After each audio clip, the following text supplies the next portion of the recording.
happened. So Ever. but we are back again. Let's see if we can figure out where the hell we left off, because we're having such a great conversation. So Well, all I was saying was that, out here in the desert, there's so many different caverns and stuff like that. Underground is a lot cooler than topside, obviously. So there is a possibility that these people could be living, or these cryptids could be living underground in caves, because we all know it's cooler underground. But that was that was only my point. I'm sorry, Zoom. right. Well, if you look at the map of what David Paulides refers to as clusters of disappearances on the missing 411 cases, and you overlay that map with the map of major known cave systems in the United States, they line up almost perfectly. Perfectly, yeah. I need to get into that 411 show, because I know they have it on Netflix or something. The books like are that. fantastic. Are they? The one that really intrigued me was called Missing 411: The Hunters, and it's about hunters that went missing.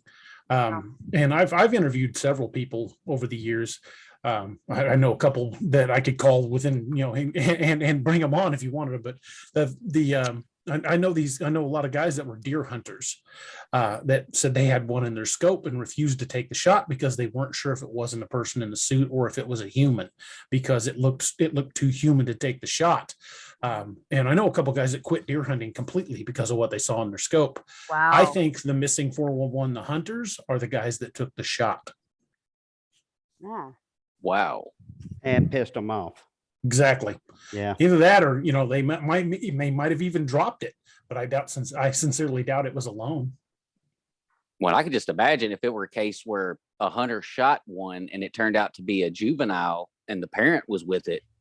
Oh, that's not gonna go well. Or several of them. Well, I mean, look at elephants. Elephants, not only do they remember where and actually hold memorials for their dead, but I just heard a story about a woman who got trampled by a bunch of elephants, a herd of elephants. Then at her funeral, they came to the funeral. This particular herd of elephants came to the funeral, grabbed this chick, flipped her body out. Then the herd, while this one female elephant is doing this to this lady, the herd went to her house, knew where she lived. They're like the mafia of the animal kingdom. Went to her house, like trampled everything, like destroyed her house. And it's because people have said she threw rocks at them. She would show poachers. She'd show poachers where the baby elephants, this particular female elephant's babies were. And so these poachers could shoot them while she was distracting the mom. And so these things got a memory. And it's not impossible. It's not impossible. And she finally got her revenge in the end. Sounds like it. Kind of on the elephant side in this aspect, because wow. You know what? Yep. Yeah, you gave her babies up, and oh yeah, they got their revenge. Well, I mean, So if what you're talking surprised about, me? if you're talking about cryptids, you're probably talking about, if it's anything unknown in the animal kingdom, like, a giant ape, like a Bigfoot, Sasquatch. I mean, we're talking about very intelligent creatures here. Exactly. Very high intelligence. And that's my point, is that, even elephants who, we all think animals don't, a lot of things have changed over the years, but we used to think animals didn't really feel, didn't really show compassion or anything like that. We're being shown every day that even animals, lesser brain pan, lesser than ours, they're doing things. And what's to say that these cryptids aren't in between? Are they the missing link in the evolutionary chain? Who knows? Or are they a subspecies? That's pretty much what I've always wondered. Well, see, that's what I like about with Richard's book, is they're essentially just hairy people. Like, they have a community, they have shops, they have a church, they have it's not gonna always of people. It is. And that's what's so cool about it. And again, touching back on them hiding underground thing, that's something else that's worked into a Wild Eyed, is how they found this series of underground caverns and caves to where they could literally build an entire city underneath the Smoky Mountains, and they got different ways to get in and get out. And I still say my favorite aspect is whether they wear clothes or not. And some do, some don't. They have no need for them. There have been a number This of is very sightings true. reporting Bigfoot creatures wearing like rudimentary clothes. Really? Mhm. I was unaware of that. Yeah, that's a new one even on me. Yeah. Wow. That's just shit I made up in my book. I didn't even heard that either. Well, if you ever get a chance to talk to M.K. Davis, M.K. Davis is probably, well, I would consider him probably the world's foremost authority on the Patterson-Gimlin film. He's even postulated they use forms of like Native American garment bags called a parfletch, which is a very crude bag for keeping like food or tools in. Yeah. And he said that he's analyzed frames of footage where he believes they were carrying something along those lines, a very crude form of a bag. Wow. Amazing. This is such an interesting podcast. I wish we had more time. Yeah, I know. Yeah. Well, I'm not getting any, knock on wood, I'm not getting any Notifications warnings. yet? No. Yeah, no warnings. We're apparently in good. That's just Yeah. crazy. Whatever the hell happened there. I'm loving the technology here today. Yo, Makes me want to go live in Stillwater. now, DA, let me ask you a question. Sure. What inspired you to write about cryptids? When did you start to learn first or get interested about these creatures? Pretty much my whole life. I mean, I was a little kid the first time I heard about Bigfoot back in the mid 70s, and I've just been hooked ever since. Ah, okay. So now, have you thought about trying to, I guess, like genre bend with any of the cryptids, like try to go into some odd universe they've never been taken into? I haven't done that completely, but I have got some things in the works with this new book and the new series that I've got coming out, the fantasy series, that are actually going to link the elements of the two series. All of my books are interconnected, even the zombie series. There are interconnected characters, there are interconnected situations. So in fact, if you go to my website, which is daroberts.net, one of the tabs at the top is the timeline. And if you click on the timeline, it shows you what order to read the books in get the biggest picture, because I wanted to do something like Tolkien. I didn't want to just tell individual stories, and man, all of my book series are standalone. You can read them in, in the standard book series order and be fine. But if you read the entire universe in that particular order, you get a much broader picture. Oh, sweet. Cool. We'll be definitely checking that out. Yes. Without question, because I am intrigued as hell. Lots of homework, Jack. Again, lots of homework. Ah, yes, always with the homework. There's even a way that the sci-fi connects. So it's kind of an intricate story, but they all connect. That is so awesome. So what do you think's going on in Area 51? It's hard to say. I would guess it's a proving ground for experimental aircraft. But my biggest thing is, we know that they lied about Roswell, that they did capture alien technology. And if you look at our technology, let's use World War I as a demarcator point. Look at our technology, how, from the time this country was founded up until World War II, how far our technology advanced. And it advanced pretty far. Now you look at World War II to now, technology has exploded. We have, it was when we first got our first telephone when I was a kid, it was a party line, and we connected to pretty much everybody along our rural route. Now I've got the internet at my fingertips, and that's in my lifetime. Yeah. That is freaking crazy. Because I thought, when I was a kid, I used to daydream about being able to get a phone, able to call somebody while I'm out running around or whatever. And now it's like you said, I mean, now it's become normal. It's just regular everyday life. No, Jack. I remember the days that it was a luxury to have a phone in your own room. Yeah. Yeah. Yeah. Yeah. We used to have the extra long phone cord. That way people could carry the rotary phone. Oh, yeah, I remember. Rooms. Yeah, I remember that, man. Yeah. So when we got the first wireless phone with the big long antenna that you could sword fight with, those Zach Morris funky phones, right? Funky cell phones. But yeah, I've almost put my eye out with them damn things numerous times. The glory days of dial-up, Jack. Right. Here's what drives me crazy, though, and I guess a lot of it is, probably politically motivated and just economically, how the budget goes. Providing we don't have much more advanced space travel technology that's being locked away somewhere and outside the public eye. But we look at NASA. We have things like the space shuttle that was really, I think it was a waste of money more than anything. But the Saturn V rocket was developed to go way further than the moon. It was overkill for the moon, and they had that in mind, for going to Mars and beyond. It's like, okay, so we had that back in, over 50 years ago now, and right now we're just, boggling. Everybody's just trying to scramble to get back to the moon. We can't even get to the moon right now. We were landing there, back before I was born. Now we can't even get back, and we're still trying to develop new technologies to get there. And we should have been on Mars a long time ago. But if you listen to some of the conspiracy theorists, we already are. If you're talking about the secret space program stuff, yeah, and I'll probably be writing about that later on. Yeah, I know what you're talking about. I've got plans for a series about that as well. It's going to be called Project Olympus, and it's kind of a spin-off of my Codename Wild Hunt series.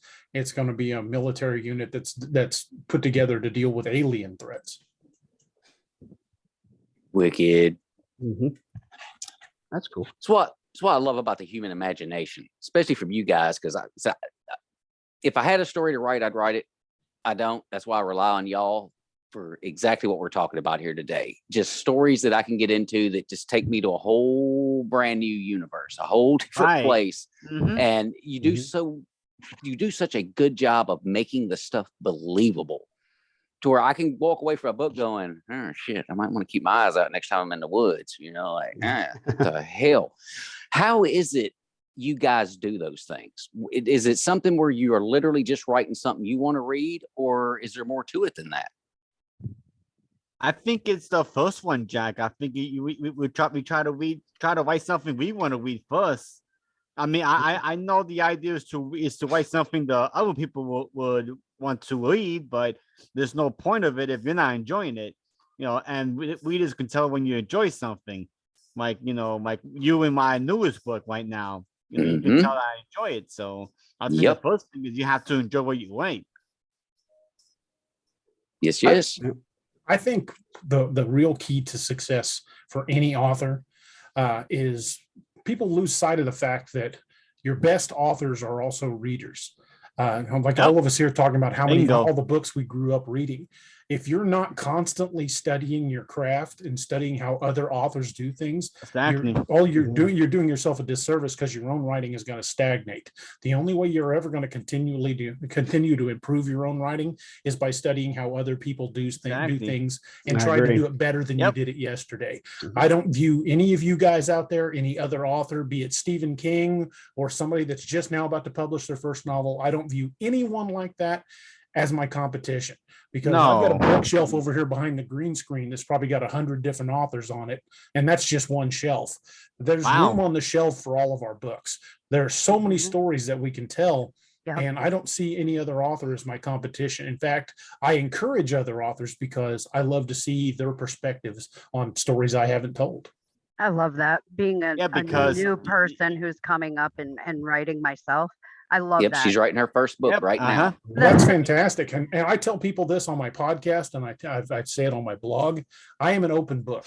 I may not be at Stephen King's level, but I'm at my own level. And if there's anything I can do to help somebody get to that level, I'm more than willing to share anything I've learned.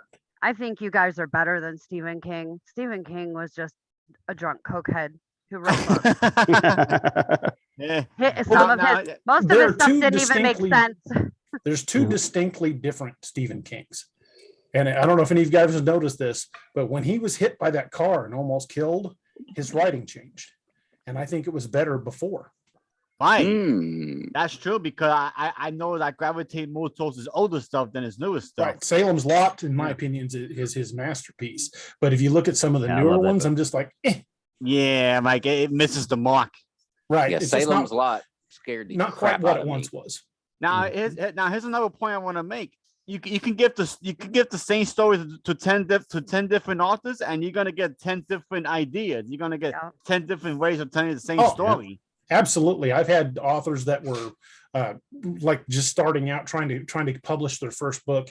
And I know a couple of guys off the top of my head that I could name, but I don't want to name them without their permission to talk about them on the air. But I know a lot of guys that are just kind of starting out. A couple of them are cops that are looking at retirement and wanting to do some creative writing.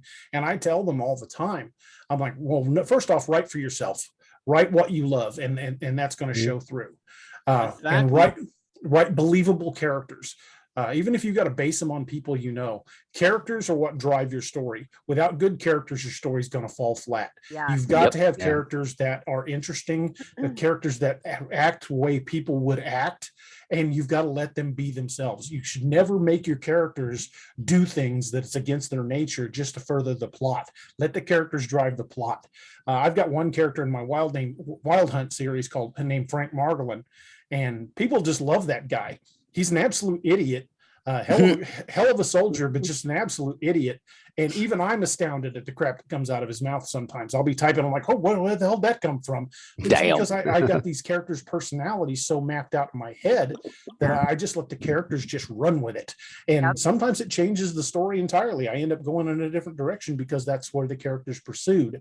And to me, that's the most natural way to write. It's not like what they refer to as a pantser or the seat of the pants. I have a specific path in mind. I have an outline in mind, but I also, before I even start a series or create new characters, I create little bios. I have a notebook full of them, and I know their full name, their date of birth, where they went to high school, their favorite food, just basic personality stuff. And then I write out a little basic background of like they were born and raised in this area and they attended this school. So I know these characters exactly how I want them to be, and I let them react the way they would react.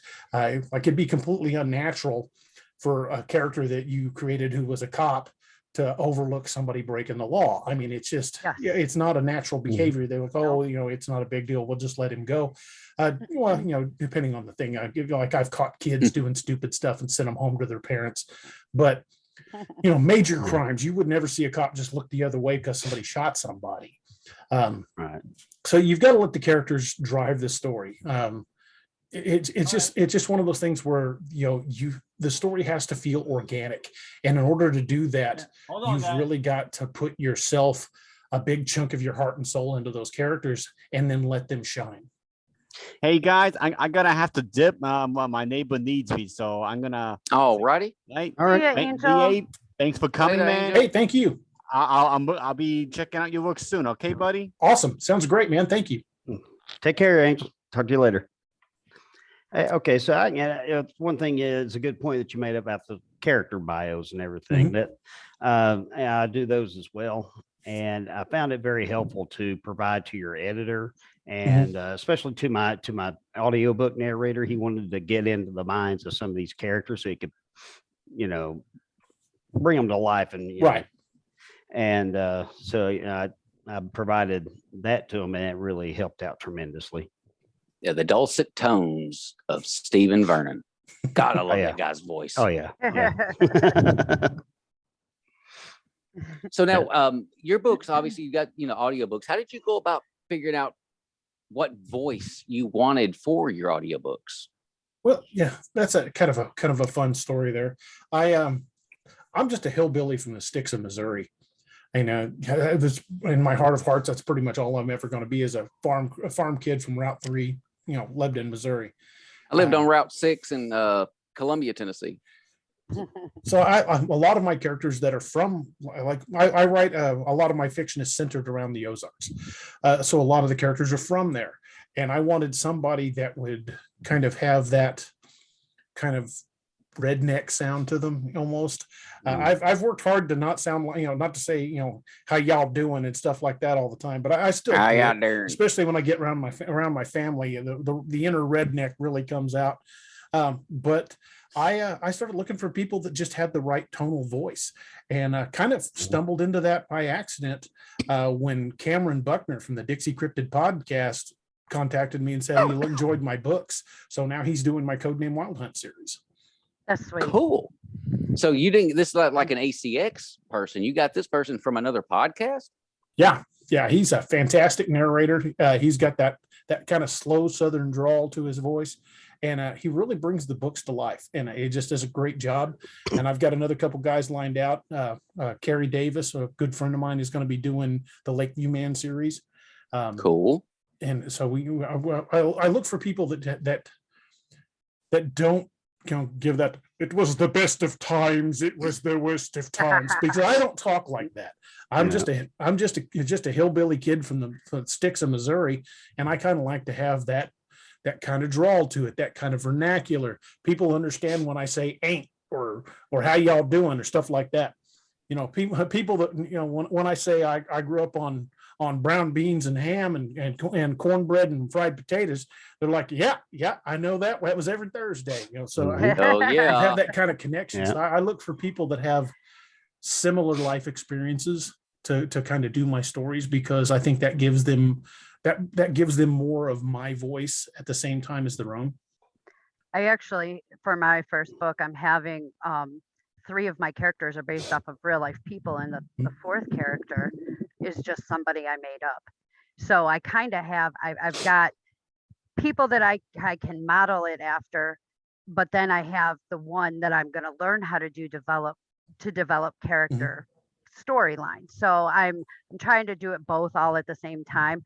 But I've come to the decision that if I do audio for my first book, the person who my main character is based off of is going to be the one, because it's in her voice, it's going to be the one who's going to do my audio, because you kind of need a UK, because she's from the UK, transplanted over here to Ohio. So I kind of need somebody who's got that UK accent.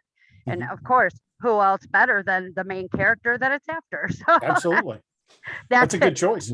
Yeah, I didn't find her anywhere other than just she's my friend. So it's pretty awesome. I tell you, shout out Jana.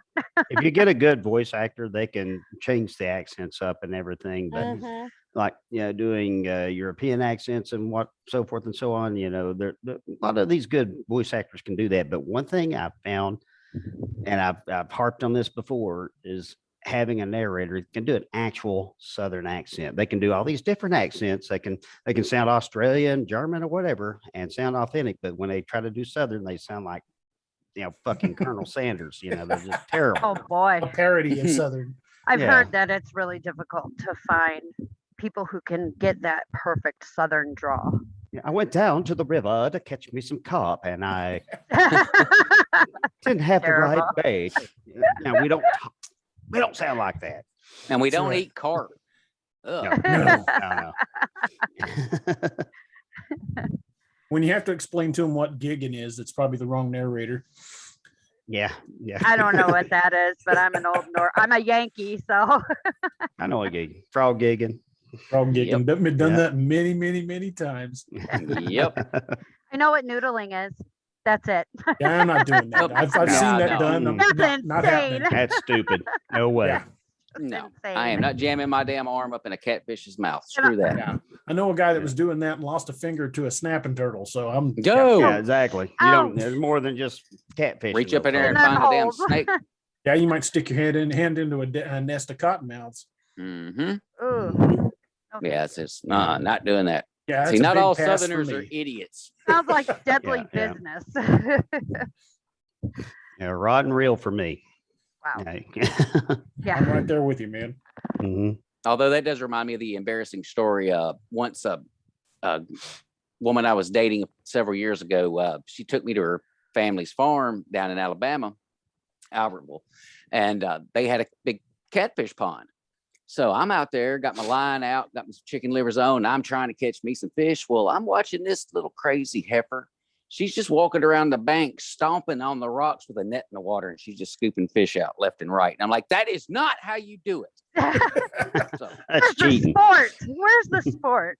My uncle and I were fishing up on Lake of the Ozarks one time, and just down from us, we were fishing from the bank, and there was a couple of kids out on a private dock, and they were sitting on the dock with their feet in the water, and they were fishing, and we were trying everything under the sun, and we weren't even getting a nibble. But these kids were pulling fish out of the water.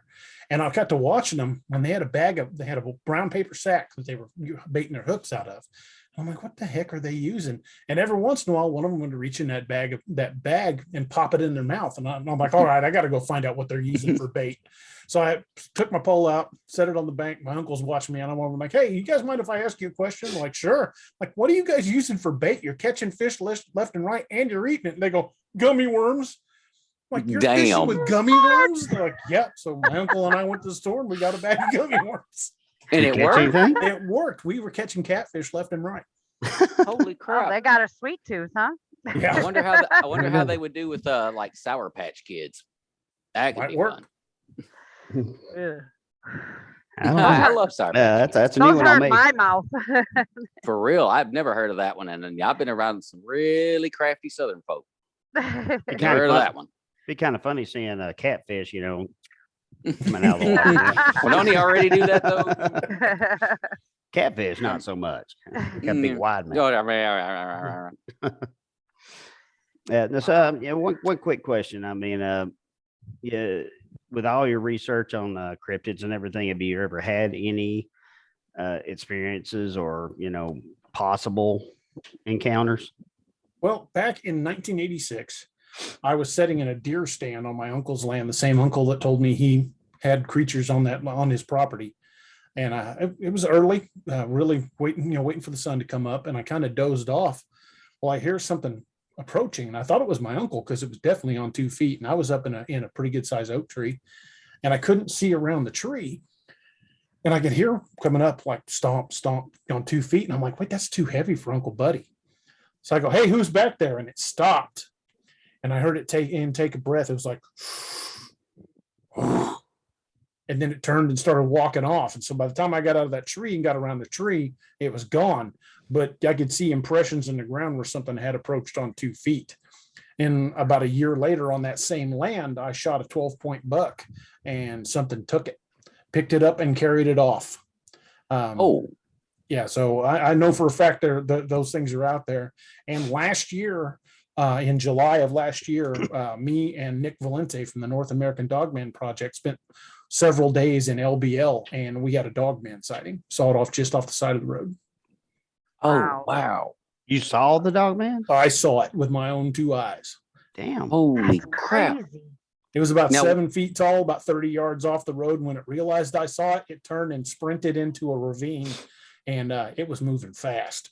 We couldn't have caught it if we wanted to. But we got out and went over there, and we could see the impressions in the leaf litter where he'd busted through, but we couldn't get any tracks to cast. But I looked at him just dead in the eye, and when it realized I was looking at him, it took off. What color was his eyes? The eyes looked yellow to me, but the creature itself was completely black head to toe. Was it a nighttime sighting? No, broad daylight. Broad daylight. Wow. Wow. So About what 10 were you in the feeling morning. what were you feeling inside the moment you turned and looked at that thing? Well, the funny thing shock? is I had my phone out with the app up, ready to start recording video. But as soon as I saw it, I completely forgot about my phone. It was just, and by the time I jumped out because we were driving slow down one of the roads, and I hit him in the arm and pointed, and he looked at it, slammed on the brakes, and I dove out. And I never once thought of turning my phone on. Just didn't even enter my brain. Oh my gosh. Well, I would imagine the next time if that happens again, you'll be a little more prepared for it since you've already been there, done that once. Yeah. Be like, there you are again, you bastard. Yeah. Hopefully next time I'll be a little ahead of the game and I'll already have it running. I'll just film and edit crap out later. But yeah, I didn't even think of that. And when I saw it, I had about a good 10-second sighting. And I never once thought of turning the phone off. Just it didn't even enter my brain. So we got another 10-minute warning, but we're coming up to the top of the hour anyway. Yep, getting towards the end of it. So hey, I'm waiting to hear back from Randy to find out what is going on over here because we may have to switch over to StreamYard. Yeah, we'll have to figure something out. We'll figure it out. So But we'll be going on from there. this was absolutely amazing. I absolutely enjoyed this conversation. I know. Me too. I hate it got interrupted. Yeah. I know. That was probably Buford back there playing with the wires. Yeah, that this guy knows too much. I'm cutting this off.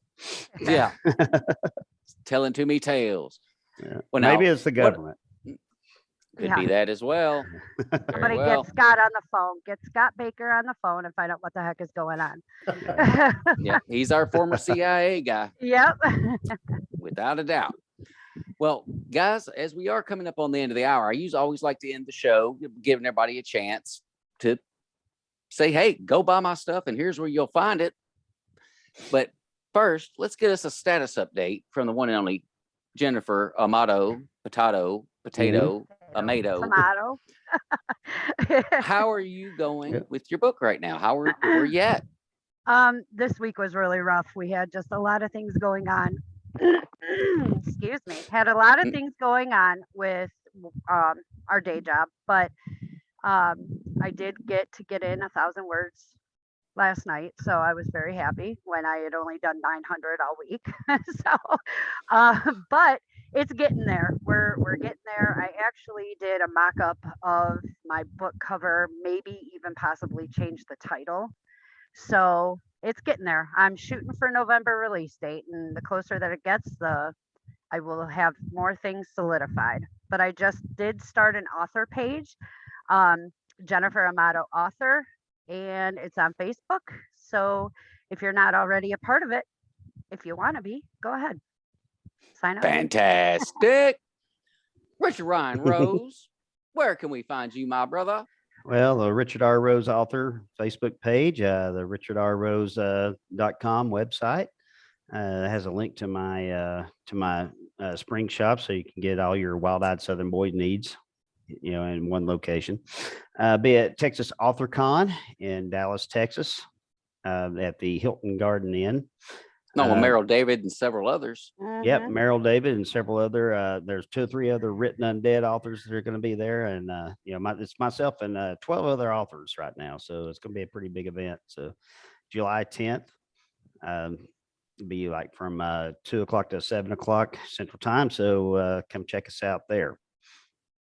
Oh, and just so you know, DA, that sexy chest behind Richard's sexy chest, that be a Rougarou back there. Yeah, that's a Rougarou. Yeah, that's a Rougarou back there. I'm gonna have to resize that, but yeah. All right, DA, let everybody know where to come find you, man. You can find me on any of my social media. I simplified everything, whether that be on Instagram, Facebook, Twitter, any of the big ones. You can find me at DA Roberts Author on all of my social media. I just made it easier. You can check out my Facebook page, which is DA Roberts Author. My website is daroberts.net. If you want to reach out to me, you can reach me at daroberts@daroberts.net. And if you want to check out my podcast, it's called DAX Machina, and we're on every Wednesday and Saturday nights.